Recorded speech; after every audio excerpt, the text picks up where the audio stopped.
Majelis Kehormatan Mahkamah Konstitusi, putusan nomor 2, garis miring MKMK, garis miring L, garis miring 11, garis miring 2023. Demi kehormatan, keluhuran, martabat, serta perilaku Hakim Konstitusi, berdasarkan ketuhanan yang Maha Esa, Majelis Kehormatan Mahkamah Konstitusi, dan seterusnya. 1. Identitas pelapor.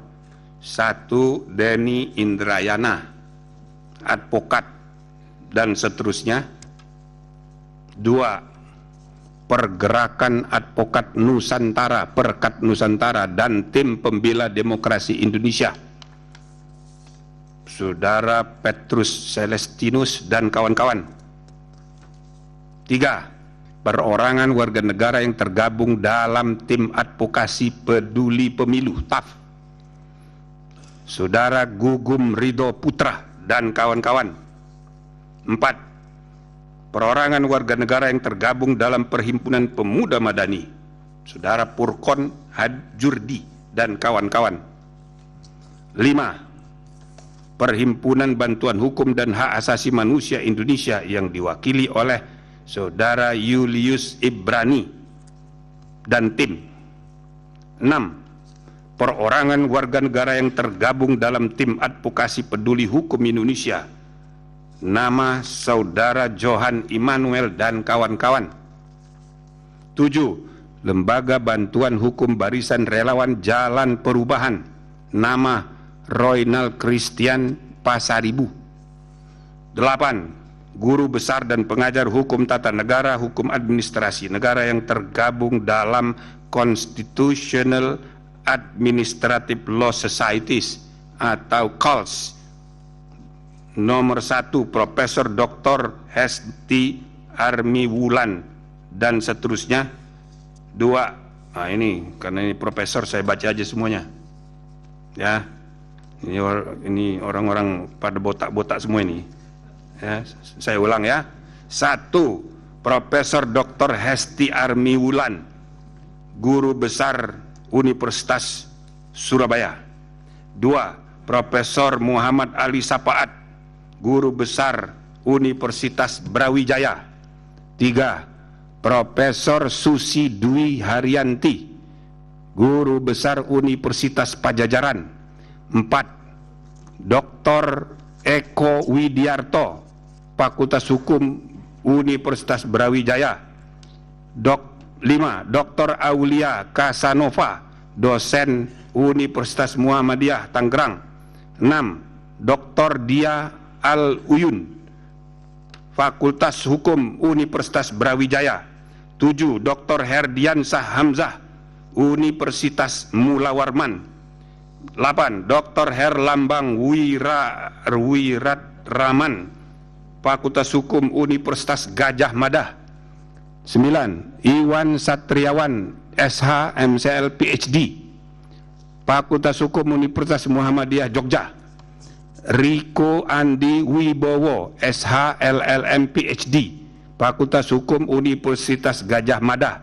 Dr. Yance Arizona, Fakultas Hukum Universitas Gajah Mada.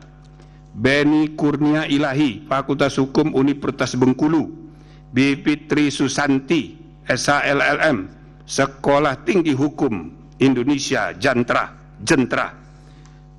Ferry Amsari, SH LLM, Universitas Andalas. 15. Warhatun Najidah, Fakultas Hukum Universitas Mula Warman. Dalam hal ini para pelapor menunjuk kuasa hukum Arif Maulana SH dan kawan-kawan yang memilih domisili dan seterusnya. Selanjutnya disebut pelapor KALS. 9. Perorangan warga negara tergabung dalam Advokat Pengawal Konstitusi, Saudara Martin Siwabesi dan kawan-kawan, Anggi Tanjung dan Ruth Tobing. 10. Lembaga Bantuan Hukum LBH Yusuf, Saudara Mirza Zulkarnain dan kawan-kawan, selanjutnya disebut sebagai pelapor LBH Yusuf. Perorangan warga negara Ziko Leonardo Jagardo Simanjunta, advokat. 12. Komite Independen Pemantau Pemilu yang diwakili oleh Saudara Kaka Suminta. 13. Perorangan warga negara Tumpak Nainggolan. 14. Badan Eksekutif Mahasiswa Unusia, Saudara Tegar Apriansah dan kawan-kawan. Perorangan warga negara Alamsah Hanapiah.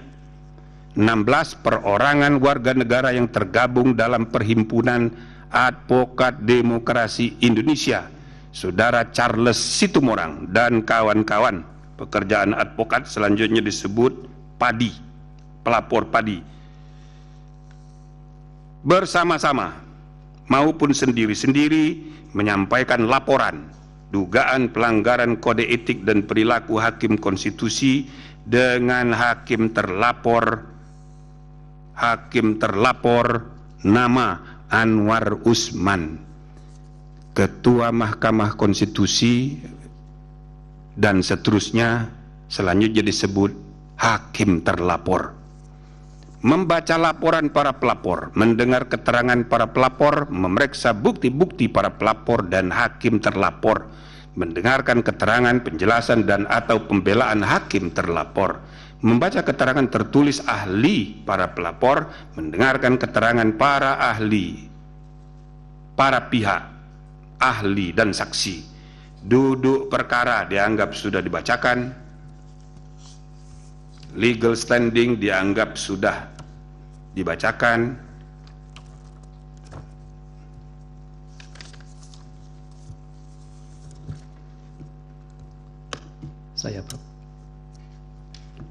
dan seterusnya. Silakan.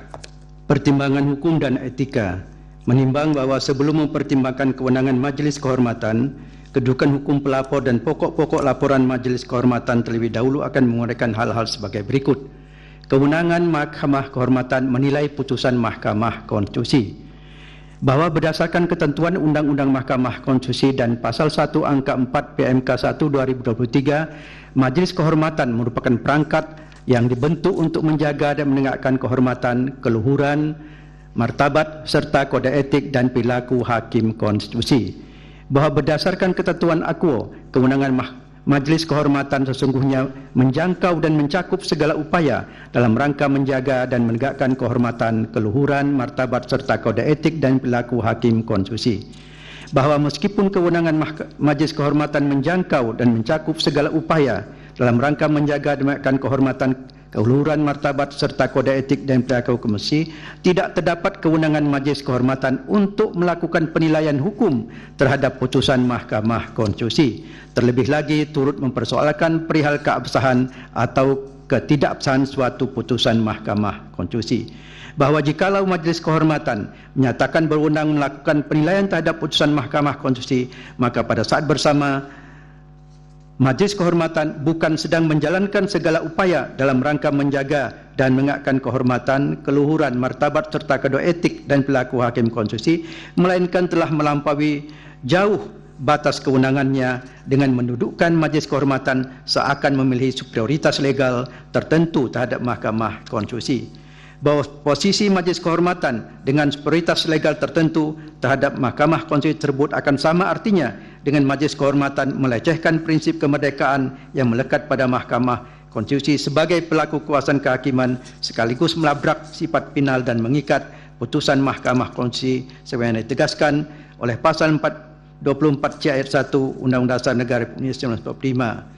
Sebagaimana dijabarkan dalam Pasal 10 ayat 1 Undang-Undang Nomor 23 tentang Mahkamah Konstitusi. Bahwa benar dalam rumusan norma Pasal 24 ayat 1 Undang-Undang 24 C ayat 1 UUD 1945 tidak terdapat frasa yang menyatakan secara ceto welo-welo expressis verbis bahwa putusan Mahkamah Konstitusi bersifat final dan mengikat. Sifat final tersebut dapat dijumpai dalam rumusan Pasal 24 C ayat 1 UUD 1945, yaitu bahwa Mahkamah Konstitusi berwenang mengadili pada tingkat pertama dan terakhir yang putusannya bersifat final untuk menguji undang-undang terhadap undang-undang dasar. Sementara kata mengikat tidak terdapat dalam rumusan teks UUD 1945, melainkan dalam penjelasan pasal 10 Undang-Undang 8 2011 tentang perubahan Undang-Undang 24 2003 tentang Mahkamah Konstitusi yang menyatakan dianggap dibacakan. Bahwa apakah karena alasan diatur hanya dalam penjelasan undang-undang atau putusan Mahkamah Konstitusi dan tidak secara eksplisit dalam UUD 45, maka sifat final dan mengikat putusan Mahkamah Konstitusi lantas dapat dipersoalkan, disimpangi atau dimaknai untuk dimungkinkan ada pengecualian, betapapun dilakukan secara sangat berhati-hati dan kasuistis. Menurut Majelis Kehormatan, pembacaan hukum mengenai sifat final dan mengikat putusan Mahkamah Konstitusi dengan cara demikian merupakan bukti yang menunjukkan cara membaca norma hukum secara titik koma belaka, tanpa disertai pemahaman terhadap esensi ide atau gagasan besar di balik norma hukum itu sendiri. Sifat final dan mengikat putusan Mahkamah Konstitusi telah menjadi prinsip dan doktrin universal yang dipraktekkan oleh Mahkamah Konstitusi di seluruh dunia yang tidak perlu lagi dipersoalkan, apalagi dibantah, terlebih lagi dengan alasan yang sekedar mengedepankan di mana ketentuan itu diatur, apakah di penjelasan undang-undang, di dalam undang-undang, di dalam putusan Mahkamah Konstitusi atau dalam UUD 1945. Bahwa dengan logika dan argumentasi sebagaimana diuraikan di atas dan argumentasi lain apapun, Majelis Kehormatan berpendirian untuk menolak atau sekurang-kurangnya tidak mempertimbangkan isu dalam laporan dugaan pelanggaran kode etik dan perilaku hakim konstitusi sepanjang berkaitan dengan permintaan pelapor untuk melakukan penilaian, antara lain berupa pembatalan, koreksi atau meninjau kembali terhadap putusan Mahkamah Konstitusi in casu putusan konstitusi Mahkamah Konstitusi nomor 90 2023. Termasuk juga dalam hal ini, Majelis Kehormatan tidak akan masuk melakukan penilaian terhadap aspek teknis judisial Mahkamah Konstitusi in casu Hakim Konstitusi yang merupakan perwujudan pelaksanaan prinsip kemerdekaan Hakim Konstitusi sebagai 9 pilar konstitusi dan kemerdekaan kekuasaan kehakiman sebagai kelembagaan. Pendapat Majelis Kehormatan terhadap ketentuan pasal 17 Undang-Undang Nomor 8 2009 tentang kekuasaan kehakiman, selanjutnya disebut Undang-Undang 48 2009, bahwa masih berkaitan dengan kewenangan Majelis Kehormatan untuk menilai putusan Mahkamah Konstitusi sebagaimana laporan pelapor yang mendalilkan isu yang pada pokoknya menyatakan bahwa putusan Mahkamah Konstitusi nomor 90 2023 harus dinyatakan tidak sah, dibatalkan atau sekurang-kurangnya meninjau kembali dengan alasan putusan dijatuhkan oleh hakim yang seharusnya mundur karena mempunyai benturan kepentingan dengan perkara yang sedang ditanganinya sebagaimana diatur dalam pasal 17 ayat 5 dan ayat 6 Undang-Undang 48 2009. Dalam hal putusan yang demikian, perkara harus diperiksa kembali dengan komposisi hakim yang berbeda sebagaimana diatur dalam pasal 17 ayat 7 Undang-Undang 48 2009 sebagaimana didalilkan oleh beberapa pelapor. Bahwa terhadap dalil para pelapor yang demikian tanpa bermaksud menilai konstitusionalitas norma Undang-Undang in casu Undang-Undang 48 2009 dalam memeriksa dan memutus dugaan pelanggaran kode etik dan perilaku hakim konstitusi, bahwa selengkapnya ketentuan pasal 17 Undang-Undang 48 2009 terdiri atas 7 ayat 1, ayat 2, ayat 3, ayat 4, ayat 5, ayat 6, ayat 7 dianggap dibacakan. Bahwa menurut Majelis Kehormatan, ketentuan pasal 17 ayat 1, ayat 2 dan ayat 3, ayat 4 dan ayat 5 pada prinsipnya harus dimaknai berlaku bagi hakim konstitusi dalam memeriksa, mengadili dan memutus perkara konstitusi yang menjadi kewenangan Mahkamah Konstitusi. Adalah benar bahwa dalam perkara konstitusi in casu perkara pengujian undang-undang, objek pengujiannya ialah norma undang-undang, bukan perkara konkret. Namun sudah seharusnya hakim konstitusi sebagai negarawan memiliki sense of ethics, perasaan etis yang muncul dari dalam kesadaran nurani dan sanubari masing-masing hakim konstitusi untuk berinisiatif mengambil sikap mengundurkan diri dari pemeriksaan dan pengambilan keputusan terhadap suatu perkara, manakala dirinya sebagai hakim konstitusi tidak akan dapat bersifat objektif dan adil oleh karena perkara tersebut berhubungan atau setidak-tidaknya memiliki kepentingan langsung personal dirinya dan atau anggota keluarganya, termasuk untuk mencegah anggapan umum tentang keperbibikan hakim yang semestinya sudah dapat diperkirakan sebelumnya. Sikap demikian semestinya diambil tanpa harus didahului adanya permintaan dari pihak-pihak lain di luar dirinya, termasuk pihak yang berperkara atau publik pada umumnya. Tidak pula seharusnya hakim konstitusi menggunakan atau menggunakan alasan yang pada pokoknya berdalih bahwa Mahkamah Konstitusi mengadili norma abstrak dan atau dengan dalih pihak pihak yang berperkara bukan merupakan anggota keluarganya sebagaimana dimaksud dalam pasal 17 Undang-Undang 48 2009. Dengan kata lain, sepanjang perkara tersebut secara jelas menyiratkan potensi kepentingan diri hakim konstitusi dan atau kepentingan anggota keluarganya, sudah seharusnya hakim konstitusi mengundurkan diri dari proses pemeriksaan dan pengambilan keputusan suatu perkara konstitusi. Bahwa dalam praktek selama ini sudah terdapat beberapa putusan Mahkamah Konstitusi yang dianggap melanggar prinsip nemo iudex in causa sua. Terhadap hal ini, Majelis Kehormatan mempertimbangkan bahawa dengan tanpa bermaksud menilai putusan-putusan dimaksud terhadap kemungkinan terjadinya praktik benturan kepentingan peribadi dalam putusan-putusan tersebut tidak dapat dijadikan sebagai alasan pembenar dalam praktik benturan kepentingan in casu perkara 90/2023. Bahawa hal demikian tersebut telah secara eksplisit diatur dan ditegaskan dalam peraturan MK nomor 9/2006 tentang pembelakuan deklarasi kode etik dan perilaku hakim konstitusi Sabta Karsa Utama yang sudah seharusnya diketahui dan dipahami oleh hakim konstitusi, yakni prinsip ketak berpihakan, penerapan angka 5 yang menyatakan dianggap dibacakan. Bahawa berkenaan dengan permintaan kepada Majelis Kehormatan untuk menilai keabsahan atau ketidakabsahan putusan Mahkamah Konstitusi tatkala hakim konstitusi atau anggota keluarganya mempunyai kepentingan langsung terhadap putusan telah ternyata tidak mengundurkan diri dari proses pemeriksaan dan pengambilan keputusan jika dikaitkan dengan pasal 17 ayat 6 dan ayat 7 Undang-Undang 48 2009, maka dalam memeriksa dan memutus laporan dugaan pelanggaran etik perilaku hakim konstitusi, Majelis Kehormatan berpendapat bahawa selaras dengan pendirian Majelis Kehormatan yang telah menyatakan tidak berwenang menilai putusan Mahkamah Konstitusi. Pasal 17 ayat 6 dan ayat 7 Undang-Undang 48 2009 sudah seharusnya dikesampingkan kerana tidak dapat diberlakukan dalam konteks perkara dan putusan Mahkamah Konstitusi. Bahawa ketentuan pasal 17 ayat 6 Undang-Undang 48 2009 yang menegaskan dalam dianggap dibacakan. Bahawa dengan demikian, meskipun ketentuan pasal 17 ayat 1 sampai dengan ayat 7 Undang-Undang 48 2009 berlaku juga untuk hakim konstitusi, namun untuk hal-hal yang telah diatur secara khusus oleh Undang-Undang Mahkamah Konstitusi dan Undang-Undang 45, maka ketentuan pasal 17 dapat dikesampingkan berlakunya untuk Mahkamah Konstitusi. Kewenangan Majelis Kehormatan menimbang bahawa sebelum Majelis Kehormatan mempertimbangkan mengenai dugaan adanya praktek kode etik hakim konstitusi, Majelis Kehormatan perlu menguraikan mengenai ruang lingkup kewenangan yang dimilikinya terlebih dahulu. Dalam kaitannya dengan ruang lingkup kewenangan Majelis Kehormatan merujuk pada ketentuan pada Undang-Undang Nomor 7 Tahun 2020 tentang Mahkamah Konstitusi yang menyatakan untuk menegakkan kode etik dan perilaku hakim konstitusi dibentuk Majelis Kehormatan Mahkamah Konstitusi. Adapun mengenai susunan keanggotaan Majelis Kehormatan diatur dalam pasal 4 ayat 1 PMK 1 2023. Undang-Undang Nomor 48 2009 tentang kekuasaan kehakiman, khususnya pasal 44 ayat 1 dan ayat 2 yang menyatakan dianggap dibacakan. Susunan sistematika keberadaan ketentuan aqua berada pada bab 6 Undang-Undang 48 2009. Bahagian tersebut terdiri dari 6 pasal, pasal 39 hingga pasal 44. Hanya ada satu pasal pada bahagian tersebut yang mengatur mengenai pengawasan terhadap hakim konstitusi, yaitu pasal 44 Undang-Undang 48 2009. Sementara selebihnya adalah pengaturan mengenai pengawasan di lingkungan Mahkamah Agung.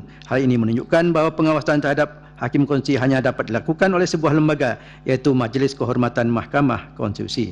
Pengaturan lebih lanjut mengenai pelaksanaan fungsi pengawasan terhadap hakim konstitusi diatur dengan Undang-Undang 7 2020. Definisi mengenai Majelis Kehormatan Mahkamah Konstitusi dijelaskan dalam Undang-Undang 720 bahawa Majelis Kehormatan Mahkamah Konstitusi adalah perangkat yang dibentuk oleh Mahkamah Konstitusi untuk memantau, memeriksa dan merekomendasikan tindakan terhadap hakim konstitusi yang diduga melanggar kode etik dan pedoman perilaku hakim konstitusi. Dengan demikian, fungsi pengawasan terhadap hakim konstitusi sebagaimana diatur dalam Undang-Undang 48 2009 diuraikan pada Undang-Undang 7 2020 berupa kegiatan pemantauan, pemeriksaan dan pemberian rekomendasi mengenai bentuk tindakan yang harus dilakukan terhadap hakim konstitusi yang melakukan pelanggaran kode etik. Pemantauan atas objek menjadi dasar bagi Majelis Kehormatan untuk menjalankan kewenangan didasarkan pada dua hal, yaitu 1. Laporan dan atau 2. Temuan. Pidana pasal 11 PMK 1 2021. Yang disebut dengan laporan adalah surat laporan dugaan yang diajukan oleh pelapor kepada Majelis Kehormatan mengenai dugaan pelanggaran kode etik dan pedoman perilaku hakim konstitusi yang dilakukan oleh hakim terlapor. Sementara yang disebut temuan adalah dugaan adanya pelanggaran terhadap ketentuan kode etik dan pedoman perilaku hakim konstitusi yang diperoleh melalui pemberitaan mass media baik cetak maupun elektronik dan atau dari masyarakat. Menimbang bahawa berkenaan dengan dugaan pelanggaran kode etik yang dilakukan oleh hakim terlapor, Majlis Kehormatan telah menerima dan membaca secara sama laporan dugaan pelanggaran kode etik dan perilaku hakim konstitusi sebagaimana diuraikan pada bagian duduk perkara serta informasi media dalam putusan ini. Dengan demikian, Majlis Kehormatan berkesimpulan bahawa berdasarkan laporan yang diterima Majlis dan temuan yang ditemukan dan telah diverifikasi Majlis, maka Majlis memiliki kewenangan memeriksa dan memutus dugaan pelanggaran kode etik yang ditujukan kepada hakim terlapor. Kedudukan hukum terlapor, bahawa pelapor Denny Indrayana adalah perorangan yang berstatus sebagai advokat pada Integrity Law Firm. Pelapor mendalilkan memiliki kepentingan langsung dengan substansi yang dilaporkan, maka berkaitan dengan tersebut perlu dijelaskan hal-hal berikut. 1. Pelapor adalah guru besar hukum tata negara, advokat, calon legislatif sementara di DPR RI dari Partai Demokrat, Dapil 2 Kalimantan Selatan. Sebagaimana Akademi Pelapor berkepentingan untuk memberikan masukan dan bersifat apresiatif ataupun kritis atas berjalannya perkara-perkara di Mahkamah Konstitusi. Sebagai advokat, pelapor sering menjadi pihak baik sebagai pemohon langsung atau kuasa hukum dalam perkara-perkara di Mahkamah Konstitusi. Selanjutnya dianggap dibacakan. Karena itu berkepentingan langsung atas dijaganya etika dan perilaku hakim konstitusi demi terjaga kehormatan kewibawaan Mahkamah Konstitusi. Sebagai politisi dan calon legislatif sementara pada Partai Demokrat, pelapor berkepentingan agar pemilu, utamanya pemilihan Presiden 2024 berjalan sesuai dengan prinsip kejujuran dan keadilan. Angka 2, pada saat ini sedang berjalan 3 perkara di Mahkamah Konstitusi terkait pengujian Undang-Undang 7 2007 dianggap dibacakan. 2. Bahawa pelapor Perekat Nusantara merupakan kelompok orang yang berprofesi advokat yang tergabung dalam pergerakan Advokat Nusantara sebagai bagian dari anggota masyarakat yang ingin berpartisipasi dalam penegakan hukum telah berkomitmen secara aktif berpartisipasi dalam penegakan hukum dan keadilan. Angka 1, angka 2, angka 3, angka 4 dianggap dibacakan. Bahawa pelapor TAPP menguraikan kedudukan hukumnya pada pokoknya. 1, angka 2, angka 3, angka 4 anggap dibacakan. Bahawa pelapor Perhimpunan Pemuda Manadi menguraikan kedudukan hukum pada pokoknya sebagai berikut. Angka 1, angka 2, angka 3, angka 4 dianggap dibacakan. Bahawa pelapor PBHI menguraikan kedudukan hukumnya yang pada pokoknya sebagai berikut dianggap dibacakan. Bahawa pelapor TAPHI adalah advokat dari tim advokasi peduli hukum Indonesia selanjutnya dianggap dibacakan. Bahawa pelapor LBH Bara JP menguraikan kedudukan hukumnya yang pada pokoknya sebagai berikut. Angka 1, angka 2 dapat anggap dibacakan. Bahawa pelapor CALS menguraikan kedudukan hukumnya yang pada pokoknya sebagai berikut. Angka 1 sampai dengan angka 18, 19 dianggap dibacakan. Demikian juga angka 20. Bahawa atas dasar tersebut para pelapor memiliki kepentingan langsung dengan substansi yang dilaporkan sehingga para pelapor memiliki kewenangan hukum untuk mengajukan laporan berikut. 7.13.9, 7.13.10 LBH Yusuf, kemudian bahawa pelapor Ziko, bahawa pelapor KIP, angka huruf A, huruf B, huruf C, huruf D, huruf D dianggap dibacakan. Bahawa pelapor Tumpak Nainggolan adalah bertindak demi kemaslahatan umum, selanjutnya dianggap dibacakan.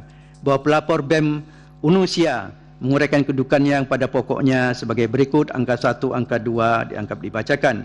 Bahawa pelapor Alam Shah menguraikan kedudukannya yang pada pokoknya sebagai berikut. Angka 1, angka 2 dianggap dibacakan.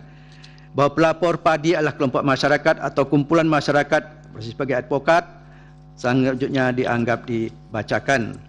Pokok laporan para pelapor, menimbang bahawa setelah memeriksa secara saksama laporan dan keterangan para pelapor, Majlis Kehormatan menemukan fakta bahawa dari 16 laporan dugaan pelanggaran kode etik dan perilaku hakim konstitusi yang telah diterima dan diperiksa sebagai berikut. 1. Hakim terlapor dilaporkan secara tersendiri 11 laporan. Selanjutnya.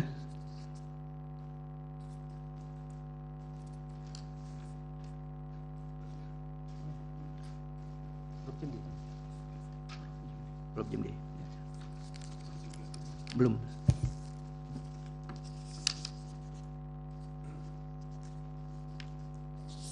Halaman 349.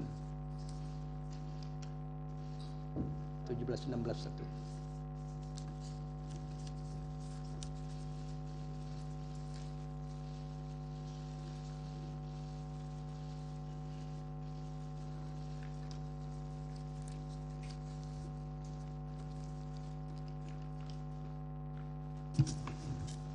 Baik, saudara-saudara, dilanjutkan.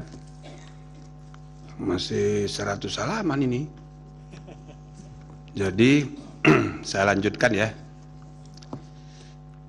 Menimbang bahwa sebelum Majelis Kehormatan mempertimbangkan 9 isu di atas, penting bagi Majelis Kehormatan untuk terlebih dahulu menjawab dan menguraikan dalil laporan yang diajukan oleh Profesor Denny Indrayana yang khususnya berkaitan dengan 4 contoh putusan Dewan Kehormatan Penyelenggara Pemilu, yaitu putusan DKPP nomor 74 DKPP 2013, putusan DKPP 2013 nomor 83, dan nomor 84 DKPP, putusan DKPP, dan seterusnya, yang tidak hanya menjatuhkan sanksi etik kepada penyelenggara pemilu, tetapi juga memberi perintah untuk perbaikan atau koreksi putusan untuk dilaksanakan oleh penyelenggara pemilu. Nah, poin ini karena penting saya baca aja. Bahwa dalam konteks laporan dugaan pelanggaran kode etik dan pedoman perilaku hakim konstitusi, pelapor Denny Indrayana membangun argumentasi bahwa seandainya Majelis Kehormatan menjatuhkan sanksi kepada terlapor, maka hal itu berimplikasi terhadap keabsahan putusan nomor 90 garis miring PUU 21/2003, dan oleh karenanya Majelis Kehormatan seharusnya berwenang memerintahkan Mahkamah Konstitusi untuk melakukan perbaikan terhadap putusan Mahkamah Konstitusi Akwo. Bahwa dalam dalil laporan pelapor Denny Indrayana menganalogikan putusan DKPP yang menjatuhkan sanksi etik terhadap penyelenggara pemilu yang disertai dengan perintah perbaikan atau koreksi putusan untuk dilaksanakan oleh penyelenggara pemilu dengan putusan Majelis Kehormatan yang seharusnya juga dapat memerintahkan Mahkamah Konstitusi untuk melakukan perbaikan putusan nomor 90 PUU 21/2023. Bahwa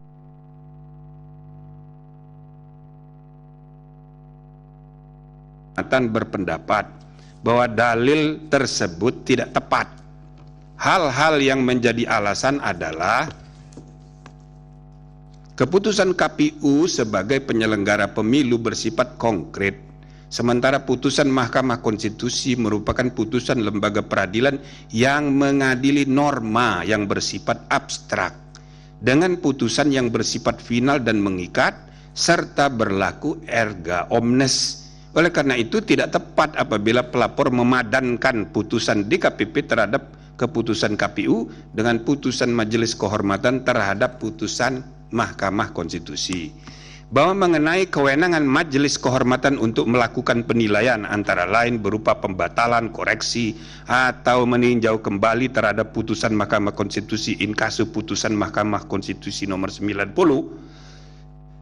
PUU 2003 telah diuraikan secara lengkap dalam paragraf 7.2 sampai dengan paragraf 7.11 di atas, yang pada pokoknya berpendirian untuk menolak isu dalam laporan dugaan pelanggaran kode etik dan perilaku hakim konstitusi sepanjang berkaitan dengan permintaan pelapor untuk melakukan penilaian antara lain berupa pembatalan, koreksi, atau meninjau kembali putusan Mahkamah Konstitusi in casu putusan Mahkamah Konstitusi nomor 90 dan seterusnya. Termasuk juga dalam hal ini Majelis Kehormatan tidak akan masuk melakukan penilaian terhadap aspek teknis yudisial Mahkamah Konstitusi in kasu hakim konstitusi yang merupakan perwujudan pelaksanaan prinsip kemerdekaan hakim konstitusi sebagai 9 pilar konstitusi dan kemerdekaan kekuasaan kehakiman sebagai kelembagaan atau independence of the judiciary. Dengan demikian, menurut Majelis Kehormatan, dalil pelapor tersebut tidak beralasan menurut hukum. Dan seterusnya dan seterusnya.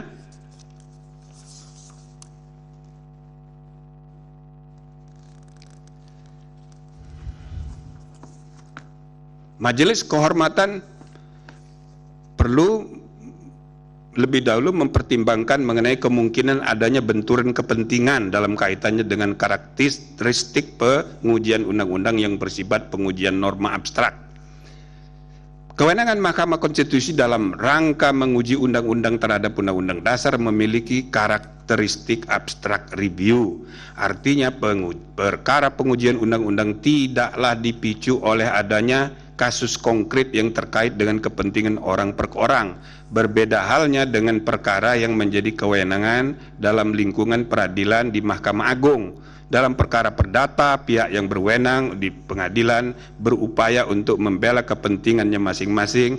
Begitu pula dalam perkara pidana, negara atas nama kepentingan umum berupaya mengembalikan ketertiban dengan melakukan penuntutan terhadap tersangka pelaku perbuatan pidana. Dan tersangka pun terus dan seterusnya dianggap sudah dibacakan. Karakteristik perkara pengujian undang-undang merupakan pengujian norma, tidaklah dipicu oleh adanya kasus konkret dan seterusnya, namun sifat putusan dalam perkara pengujian berlaku untuk semua dan seterusnya, padanannya dan seterusnya. Saya langsung loncat karena sudah maghrib dan ini nanti akan dibagi kepada saudara-saudara, langsung loncat kepada kesimpulan dan rekomendasi serta amar.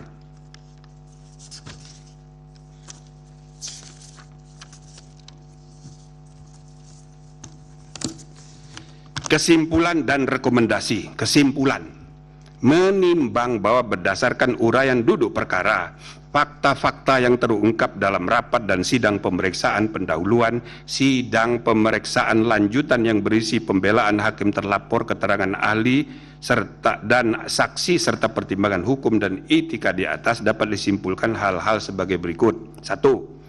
Majelis Kehormatan tidak berwenang menilai putusan Mahkamah Konstitusi in kasu putusan Mahkamah Konstitusi nomor 90 PUU 21 2023. 2. Pasal 17 ayat 6 dan ayat 7 Undang-Undang 48 2009 tidak dapat diberlakukan dalam putusan perkara pengujian undang-undang terhadap undang-undang dasar oleh Mahkamah Konstitusi. 3. Dalil yang memadankan putusan DKPP terkait dengan keputusan KPU dengan putusan Majelis Kehormatan Mahkamah Konstitusi terkait putusan perkara pengujian undang-undang tidak tepat. 4. Majelis Kehormatan tidak menemukan cukup bukti untuk dapat menyatakan hakim terlapor memerintahkan adanya pelanggaran prosedur dalam proses pembatalan pencabutan permohonan perkara nomor 90 PUU 21 2023. Majelis Kehormatan nomor 5. Majelis Kehormatan tidak menemukan bukti hakim terlapor telah berbohong terkait alasan ketidakhadiran dalam RPH pengambilan putusan perkara nomor 29 dan seterusnya, 51 dan seterusnya, dan 55 dan seterusnya, melainkan hakim terlapor justru tidak merasa adanya benturan kepentingan yang nyata. 6. Hakim terlapor tidak mengundurkan diri dari proses pemeriksaan dan pengambilan putusan nomor 90 PUU 21 2023 terbukti melanggar Sabta Karsa Utama, prinsip ketidakberpihakan, penerapan angka 5 huruf B dan prinsip integritas penerapan angka 2. Majelis Kehormatan tidak menemukan cukup bukti berkenaan dengan motif penundaan pembentukan MK-MK permanen, sehingga patut dikesampingkan. 8. Hakim terlapor sebagai Ketua Mahkamah Konstitusi terbukti tidak menjalankan fungsi kepemimpinan judicial leadership secara optimal, sehingga melanggar Sabta Karsa Utama, prinsip kecakapan dan kesetaraan, penerapan angka 5. 9. Hakim terlapor terbukti dengan sengaja membuka ruang intervensi pihak luar dalam proses pengambilan keputusan nomor 90 PU 21 2023, sehingga melanggar Sabta Karsa Utama, prinsip independensi, penerapan angka 1, 2, dan 3. 10. Ceramah hakim terlapor mengenai kepemimpinan usia muda di Universitas Islam Sultan Agung Semarang berkaitan erat dengan substansi perkara, menyangkut syarat usia capres dan cawapres, sehingga terbukti melanggar Sabta Karsa Utama, prinsip ketidakberpihakan, penerapan angka 4. 11. Hakim terlapor dan seluruh hakim konstitusi terbukti tidak dapat menjaga keterangan atau informasi rahasia dalam rapat permusyawaratan hakim yang bersifat tertutup, sehingga melanggar prinsip kepantasan dan kesopanan, penerapan angka 9. 12. Permintaan pelapor BEM Unusia agar tidak mengikut sertakan hakim terlapor dalam pemeriksaan perkara nomor 141 PU 21 2023 dapat dibenarkan. Nah, itu perkaranya sudah diregistrasi, maka akan disidang dan permintaan BEM Unusia dapat dibenarkan. 13. Hakim terlapor tidak diperkenankan untuk terlibat atau melibatkan diri dalam pemeriksaan dan pengambilan keputusan dalam perkara perselisihan hasil pemilihan presiden dan wakil presiden, pemilihan anggota DPR, DPD, dan DPRD, serta pemilihan gubernur, bupati, dan wali kota yang memiliki potensi timbulnya benturan kepentingan. Rekomendasi: menimbang bahwa dengan bertolak dari hal-hal serta fakta-fakta yang ditemukan selama berlangsungan proses persidangan, Majelis Kehormatan Mahkamah Konstitusi memandang penting merekomendasikan hal-hal berikut. 1. Hakim konstitusi tidak boleh membiarkan kebiasaan praktek saling pengaruh-mempengaruhi antar hakim dalam menentukan sikap, dalam memeriksa, mengadili, dan memutus suatu perkara yang menyebabkan independensi tiap hakim sebagai 9 pilar tegaknya konstitusi menjadi tidak kokoh, dan pada gilirannya membuka peluang untuk terjadinya pelemahan terhadap independensi struktural kekuasaan kehakiman Mahkamah Konstitusi secara kelembagaan. 2. Hakim konstitusi tidak boleh membiarkan terjadinya praktek pelanggaran kode etik dan perilaku hakim konstitusi yang nyata tanpa kesungguhan untuk saling ingat mengingatkan antar hakim, termasuk terhadap pimpinan, karena budaya kerja yang ewuh pekewuh, sehingga prinsip kesetaraan antar hakim terabaikan dan praktek pelanggaran etik biasa terjadi. 3. Hakim konstitusi harus menjaga iklim intelektual yang syarat dengan ide-ide dan prinsip-prinsip pencarian kebenaran dan konstitusional yang hidup berdasarkan nurani yang bersih dan akal sehat yang tulus untuk kepentingan bangsa dan negara, yang tercermin dalam penulisan pendapat hukum dan dalam permusyawaratan dan perdebatan substantif di antara para hakim untuk menemukan kebenaran dan keadilan konstitusional yang hidup itu sebagaimana mestinya. 4. Hakim konstitusi secara sendiri-sendiri dan bersama-sama harus memiliki tanggung jawab hukum dan moral untuk menjaga agar informasi rahasia yang dibahas dalam rapat permusyawaratan hakim tidak bocor keluar. 5. Majelis Kehormatan merekomendasikan agar diadakan revisi Peraturan Mahkamah Konstitusi nomor 1 tahun 2003 tentang Majelis Kehormatan Mahkamah Konstitusi, terutama dengan meniadakan mekanisme majelis kehormatan banding. Atau bila mana dinilai sangat diperlukan, maka sebaiknya diatur dalam undang-undang, bukan diatur sendiri oleh Mahkamah Konstitusi. Nah, sebelum saya amar, itu namanya jeruk makan jeruk, ya kan? Nah, tapi itu jeruk makan jeruk tidak masuk di putusan. Nah, yang terakhir, amar putusan.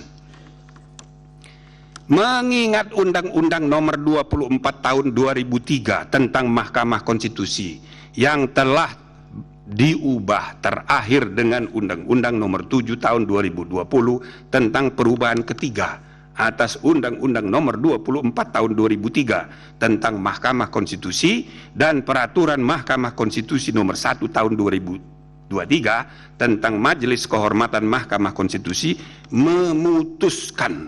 menyatakan hakim terlapor terbukti melakukan pelanggaran berat terhadap kode etik dan perilaku hakim konstitusi sebagaimana tertuang dalam Sabta Karsa Utama, prinsip ketidakberpihakan, prinsip integritas, prinsip kecakapan dan kesetaraan, prinsip independensi, dan prinsip kepantasan dan kesopanan.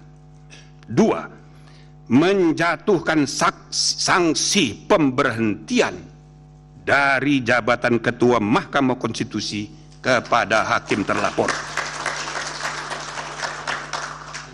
3. Memerintahkan Wakil Ketua Mahkamah Konstitusi untuk dalam waktu 2 kali 24 jam sejak putusan ini selesai diucapkan memimpin penyelenggaraan pemilihan pimpinan yang baru sesuai dengan peraturan perundang-undangan. 4. Hakim terlapor tidak berhak untuk mencalonkan diri atau dicalonkan sebagai pimpinan Mahkamah Konstitusi sampai masa jabatan hakim terlapor sebagai hakim konstitusi berakhir. 5.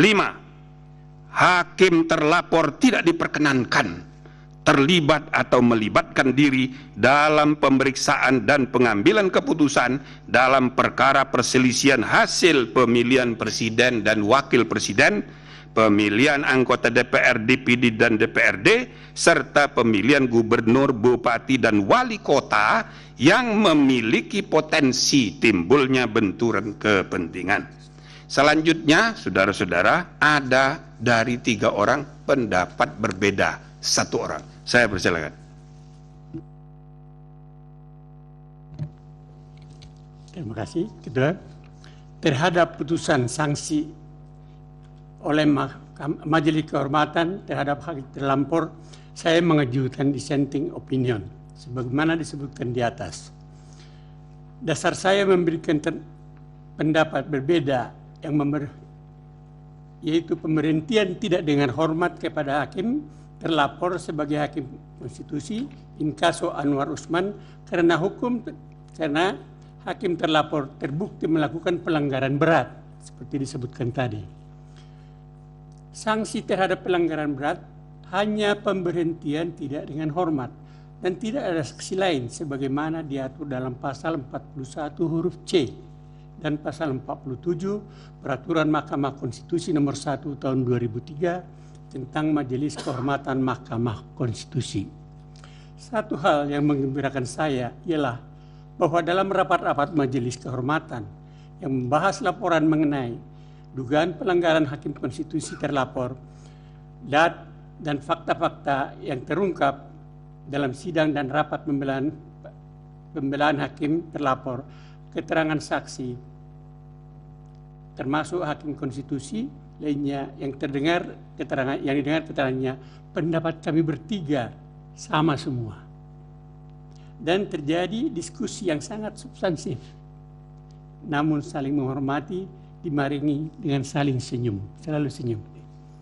Namun dalam membuat kesimpulan dan penentuan sanksi terhadap hakim terlapor Anwar Usman, kami berbeda. Dengan saya harus memberikan dissenting opinion. Menurut saya mungkin karena latar belakang saya sebagai akademis hukum, memang sepanjang karir saya yang terus berpotensi sebagai akademisi, yaitu dosen saya, dosen di Universitas Indonesia selama 35 tahun. 71 sampai tahun 1971 sampai 2006, dan di Universitas Pelita Harapan dari 2003 hingga sekarang, artinya 20 tahun. Sebagai dosen, saya juga mengabdikan ilmu saya sebagai anggota Dewan Etik Hakim Konstitusi 2018 sampai 2020. Tetap diangkat berdasarkan kriteria akademik saya. Sehingga jiwa dan pikiran saya utuh adalah sifat keilmuan. Cara saya berpikir dan berpendapat selalu konsisten sebagai seorang ilmuwan atau akademisi. Karena itu dalam memandang dan menilai sesuatu masalah, peristiwa, keadaan, gejala yang ada selalu berdasarkan apa adanya, just the way you are, just the way it is. Itulah sebabnya dalam pembelaan memberi putusan pada pelanggaran kode etik ini dari perilaku Hakim Konstitusi AKO, saya memberikan putusan sesuai aturan yang berlaku. Dan tingkat pelanggaran kode etik yang terjadi dan terbukti, yaitu sanksi bagi hakim terlapor berupa pemberhentian tidak dengan hormat sebagai hakim konstitusi, sebagai hakim. Saya gembira bahwa dalam membuat putusan ini kami bertiga bersikap saling memahami dan dalam suasana batin penuh senyum yang diakhiri dengan bersalaman dan bergembira. Semoga Tuhan Yang Maha Esa memberkati kita semua.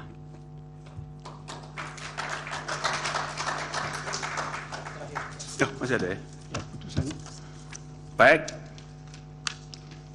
Demikian diputus dalam rapat Majelis Kehormatan oleh 3 anggota Majelis Kehormatan, yaitu Jimli Asidiki sebagai Ketua Merangkap Anggota, Wahiduddin Adam sebagai Sekretaris Merangkap Anggota, dan Bintan R. Saragih sebagai anggota pada hari Jumat tanggal 3 bulan November tahun 2023 dan pada hari Senin tanggal 6 bulan November tahun 2023 dan diucapkan dalam sidang pleno Majelis Kehormatan Mahkamah Konstitusi terbuka untuk umum pada hari Selasa tanggal 7 bulan November tahun 2023 selesai diucapkan pukul 18.21 waktu Indonesia Barat oleh 3 orang Majelis Kehormatan Mahkamah Konstitusi, yaitu Jimli Asidiki sebagai Ketua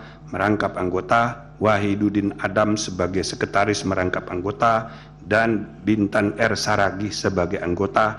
Demikian ditandatangani. Nah, begitu saudara-saudara sekalian, terlepas dari adanya dissenting opinion, putusan yang berlaku mulai hari ini adalah yang tadi dibacakan.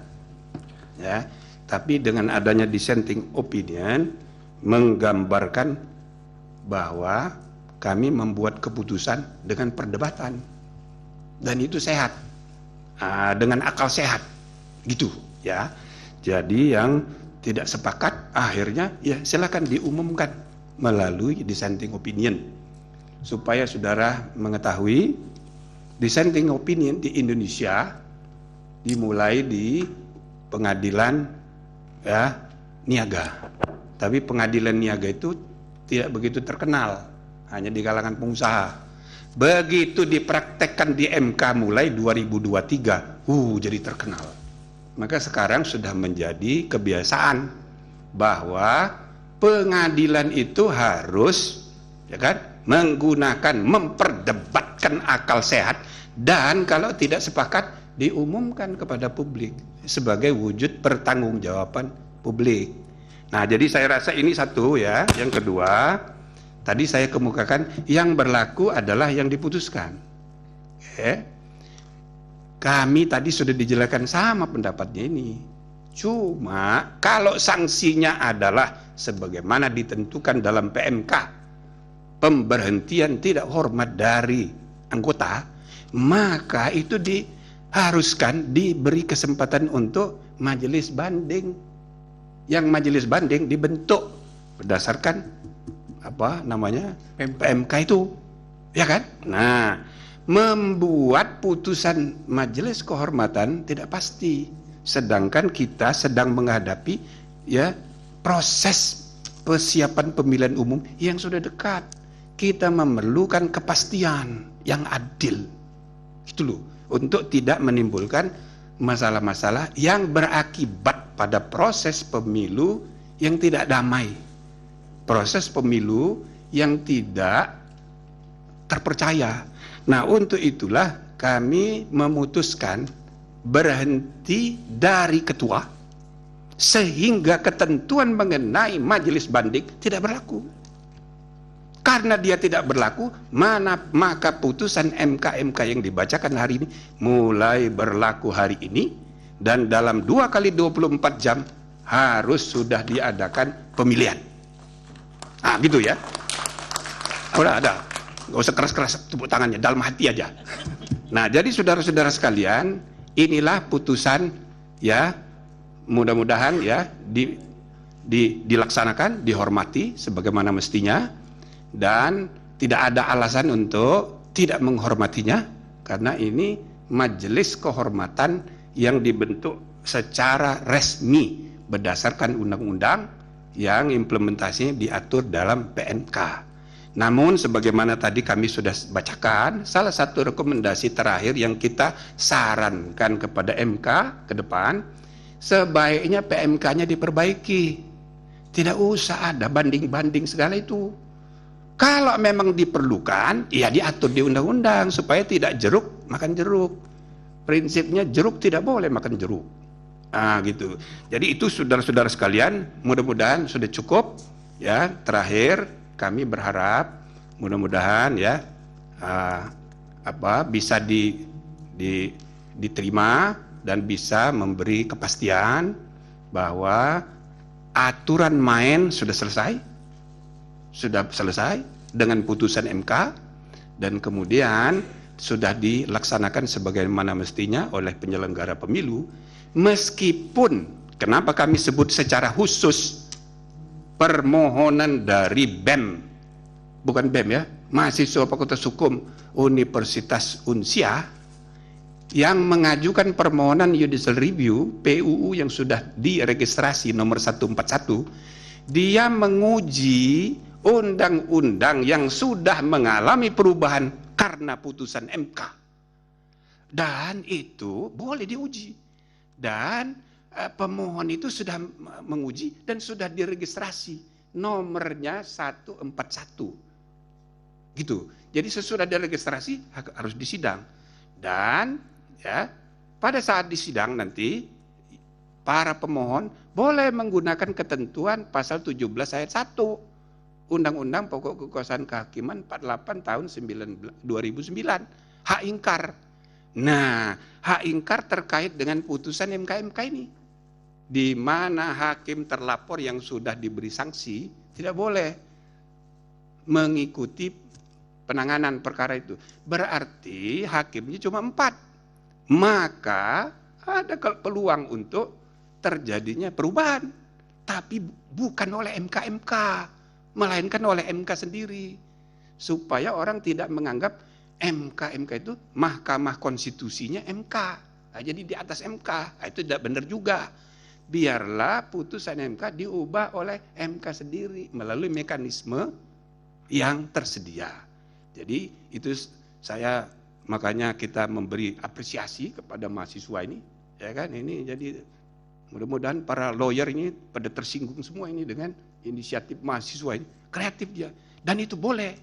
Nah, namun tentu saja permainan sudah jalan. Aturan main kalau misalnya diubah melalui putusan MK berlaku untuk pertandingan berikutnya 2029. Kalau yang sekarang ini sudah jalan pertandingannya. Nah, ini perlu saya sampaikan untuk ya biar ada kepastian. Gitu loh. Nah, kalau para pakar analisanya macam-macam kan, tidak apa-apa, cuma untuk menimbulkan kepastian, membimbing bangsa kita gitu ya. Kita harus ada arah yang jelas. Sebab untuk saudara ketahui, kasus perkara ini semua dakdikduk ini Ya betul. Semua dakdikduk, semua dari seluruh Indonesia itu nunggu putusan ini. Ya kan? Pertama, gara-gara kita buat putusan perkara ini sidangnya terbuka. Kedua, ada permohonan Profesor Denny supaya ada putusan profesi. Tapi jawabannya nggak usah pakai profesi, tapi jadwalnya aja kita tanggal 7 mengejar tanggal 8 saat terakhir untuk kemungkinan perubahan capres.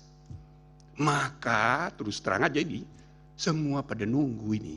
Nah, jadi mudah-mudahan dakdikduk semua ini, semua kelompok ini sedang dakdikduk terjawab dengan putusan MK ini. Ya gitu ya. Nah, mudah-mudahan saudara-saudara putusan ini berterima di masyarakat luas, dan dengan mengucapkan terima kasih atas jasa saudara semua sebagai pelapor, ya, saudara semua ini berjasa. Putusan bersejarah itu hanya mungkin terjadi karena pelapor, penggugat, pemohon, atau ya lawyer. Nah, jadi karena itu saya ucapkan selamat pada saudara-saudara semua. Dengan ini sidang Majelis Kehormatan Mahkamah Konstitusi saya nyatakan ditutup. Sebentar. Hadirin dimohon berdiri. Sebentar, satu lagi sebelum berdiri saya tambah. Ini udah tutup ya. Nah, jadi saya ingin staf menyiapkan putusan, naskah putusan akan kita berikan kepada para pihak simbolik hari ini juga. Ini untuk menunjukkan bahwa di samping online kita juga akan menyerahkan fisik hari ini. Oke, itu satu. Yang kedua, saya sekedar mengingatkan karena saya ini ketua pertama lembaga ini. 5 tahun saya memimpin MK tidak pernah sidang terlambat. Tak pernah. Saya ingin mahkamah ini dikelola, diurus oleh hakim generasi sekarang. Juga jangan terlambat. Dan juga putusan-putusan langsung instan diserahkan. Bukan hanya di online, tapi diserahkan. Maka silakan diumumkan saudara staf ya, untuk penyerahan. Siapa yang akan simbolik mewakili? Majelis. Cukup. Silakan. Terima kasih yang mulia. Enggak, ini aja penyerahan. Kita udah tutup. Nanti kalau ngobrol nanti aja. Silakan. Kami informasikan kepada pemohon dan atau kuasanya untuk tidak meninggalkan ruang persidangan karena akan dilanjutkan dengan penyerahan salinan putusan yang akan diserahkan simbolis kepada pelapor nomor 5, 9, 15, dan 11. Kepada pemohon dan atau kuasanya untuk mengambil tempat yang telah disediakan untuk menerima salinan putusan.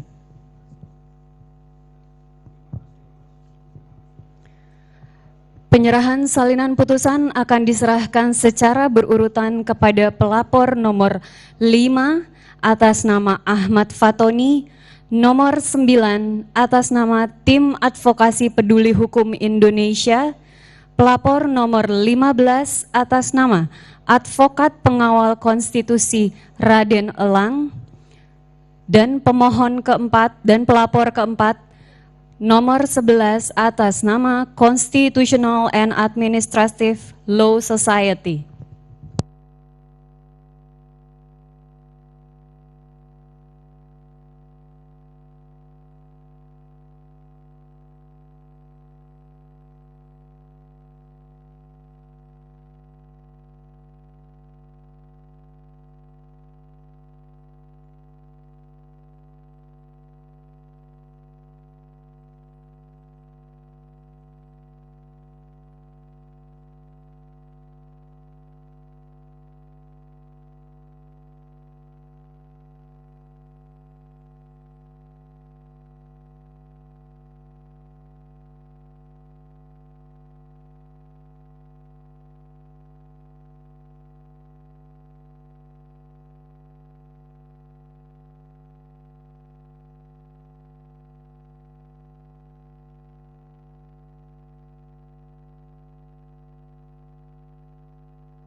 peraturan.